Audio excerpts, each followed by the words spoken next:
What's going on, everybody? Hope you're all having a fantastic day today. Now today, I decided to go over the top 5 things, in my personal opinion, that Battlefield 5 did correctly. Now, as we all know, Battlefield 5 is probably one of the worst Battlefield games ever made, but there are some things that EA Dice did correctly. So I thought, let's go ahead, we'll play the game a little bit, and we actually did this on stream. And I want to thank everybody who showed up. I actually did this live and in action. You guys were right there with me, watching the whole time, helping me come up with this list. So a lot of people actually did contribute some of the points to this list. So if you guys do want to help me with this stuff, if you guys want to help me with future videos or even be seen in the clips of the videos and stuff like that, make sure you go over to my Twitch channel. The link to that is down in the description. We live stream every single day, starting around 3 to 4 p.m. Eastern Time. And just very quickly, before we hop into the commentary, I just want to mention that today specifically, we're going to be playing Battlefield Hardline on stream on Twitch. Like I just said, the link to that stuff is down in the description. So if you guys want to see how Battlefield Hardline is living up in the year of 2021, and also we might be doing future content about Battlefield Hardline as well on the YouTube channel. But if you guys want to check that out, we're going to be streaming that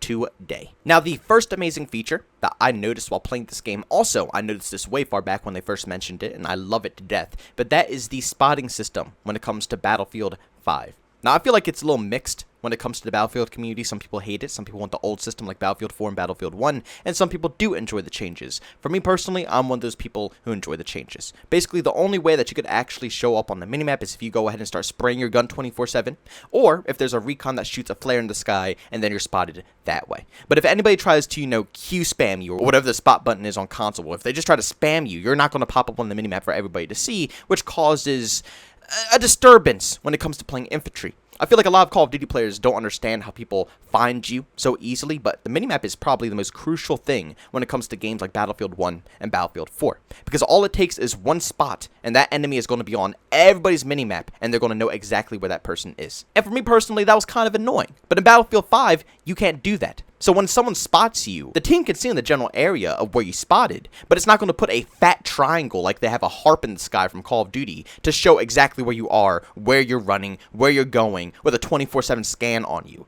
It's kind of obnoxious. It really kills the flow and the vibes of all the old school Battlefield games, which I still love them, don't get me wrong. It's nothing that's, game breaking for me. I still suggest you guys play Battlefield 4, despite the spotting stuff and all that. But it was definitely a welcome addition when it came to Battlefield 5, and allows you to be a little bit more aggressive and actually challenge more enemies without having to worry about being on the minimap and having people pre-aiming you because they know exactly where you're coming from. The second thing I noticed after playing Battlefield 5 constantly was the vehicle gameplay. I gotta say, the vehicle gameplay in this game is superb.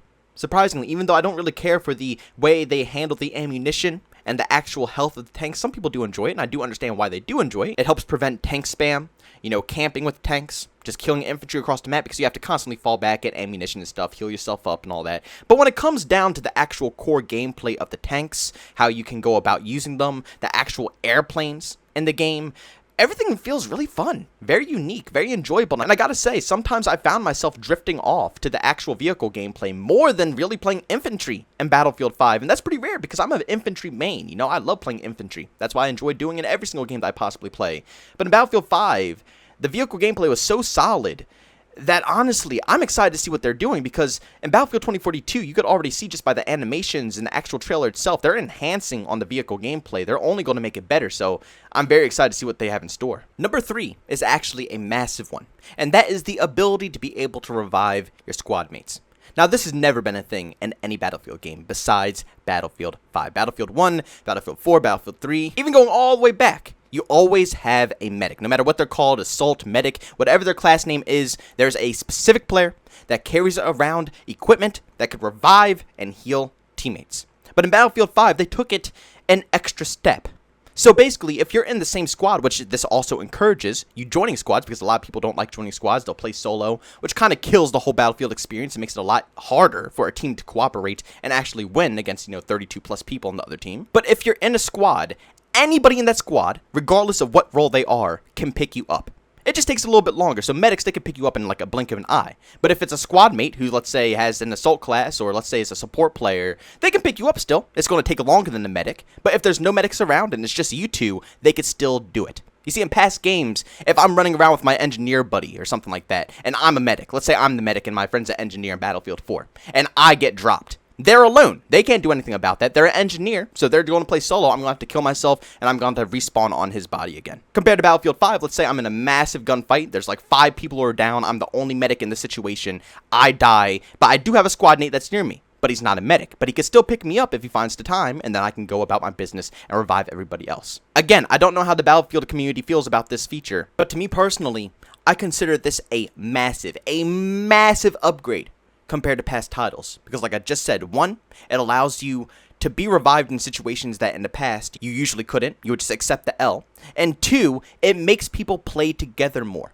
If you're in a complete squad and you know that they don't need to be a medic to pick you up, it could be any one of those squad mates that can pick you up, you will be encouraged to play around your squad more often. Even if you guys aren't communicating and you aren't talking, you will be encouraged to be near your squad mates because you know if there's no other medics around, they can still pick you up. Compared to past games where you don't have that. If you have no medics in your squad, you might not even go near your squad. You might just go off and do your own thing because it doesn't matter. It doesn't matter who you're around. You have to be around a medic to be revived, so why would you be around your squad mates if there aren't medics? To me, it only improves on the gameplay. Now, number 4, I really have to give EA DICE a lot of props for this one because it is going to be the customization in this game.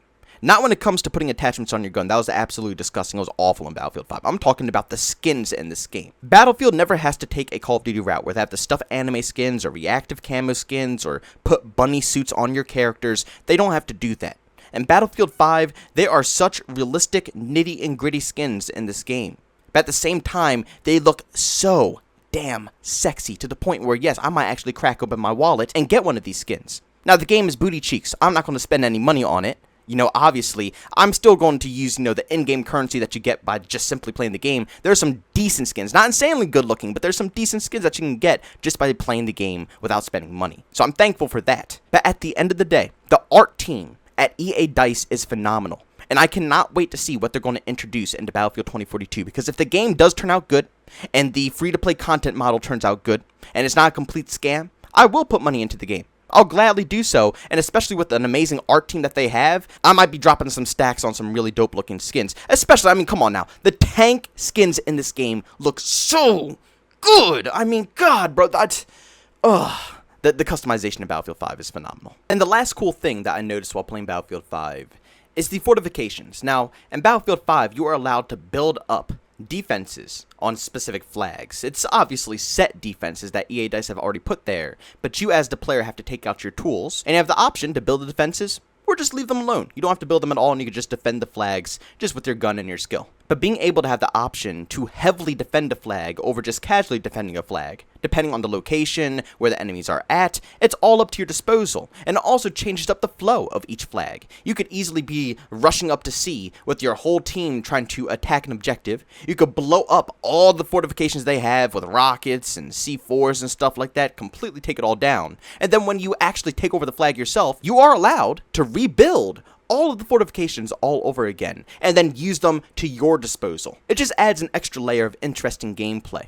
And I don't even build them that often, to be honest with you, but other people do, and other people really keep up with that stuff, and like I said, it adds an extra layer into the game that I personally enjoy. Not every time I push up to the same flag, it's going to be the same exact experience, you know? Sometimes they can set it up completely differently. They can have different sides of the flag, have better defenses. They can do absolutely whatever they want, and it adds a unique style to the game that I personally think they shouldn't remove. You know? Why not? It wouldn't hurt the game to keep it in. It can only benefit the game at that point. So, if it comes into 2042, I wouldn't mind at all. And if it doesn't, who cares? At the end of the day, it's not going to hurt the game. It will only give it more variety. But guys, that is my complete list of things that I think were absolutely amazing out of Battlefield 5. And personally, I wouldn't mind if Battlefield 2042 copies or mimics some of those ideas, or builds upon some of those ideas, because they're actually really good in Battlefield 5, and I enjoyed them a lot. But guys, don't forget, I don't know absolutely everything. These are just my personal ideas. Like I said, a lot of you guys helped me out in the stream when I was actually trying to look for things I enjoyed in Battlefield 5, so a lot of them are your ideas as well. But I'm sure there's hundreds of you guys out there that have much better opinions, or have different things that they thought about that they think Battlefield 5 did perfectly as well. So make sure you go down in the comments section and leave all of your opinions down below. Discuss a little bit about Battlefield 5 and what you guys think personally are some of the best things that this game has introduced into the Battlefield franchise. But guys, thanks so much for tuning into this video. If you enjoyed it, make sure you leave a like. If you hate it, leave a dislike. Also, if you're brand new and you enjoy the content, don't forget to subscribe and hit that notification button. Also, if you want to chat with me, there's two ways to do so. I have a Twitter and Discord.